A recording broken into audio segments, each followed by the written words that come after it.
تاجر اور پوشیدہ خزانہ۔ قدیم عرب کے ایک ہلچل بھرے شہر میں حسن نامی ایک عاجز تاجر رہتا تھا۔ حسن اپنی ایمانداری اور دیانتداری کے لیے جانا جاتا تھا، لیکن مالی مشکلات میں مبتلا تھا۔ ایک شام جب وہ اپنی دکان بند کر رہا تھا تو اسے اپنے سامان میں ایک پرانا گرد آلود چراغ ملا۔ تجسس کے مارے اس نے چراغ کو رگڑا اور حیرت کی بات یہ تھی کہ ایک جن ظاہر ہوا۔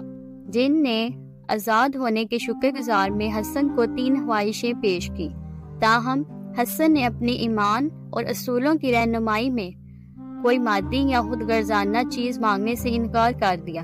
اس کے بجائے اس نے یہ دعا کی کہ اسے اپنے کاروبار کو انتہائی ایمانداری اور انصاف کے ساتھ چلانے کی حکمت عطا ہو۔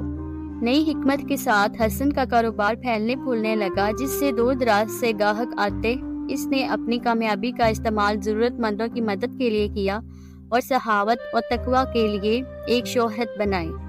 اس کی دوسری خواہش تھی کہ اسے تنازعات کو حل کرنے اور امن لانے کی صلاحیت حاصل ہو، جیسے اس نے اپنی برادری میں تنازعات کے حل کے لیے استعمال کیا اور بہت احترام حاصل کیا۔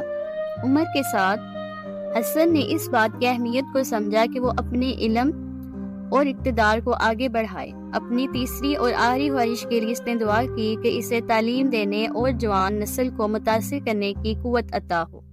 اس نے ایک مدرسہ قائم کیا جہاں اس نے بچوں کو ایمانداری، ہمدردی اور اسلام کی تعلیمات کے بارے میں تعلیم دی۔ اخلاقی سبق: اصل دولت مادی چیزوں میں نہیں، بلکہ حکمت، دیانتداری اور دوسروں پر مثبت اثر ڈالنے میں ہے۔ Thanks for watching.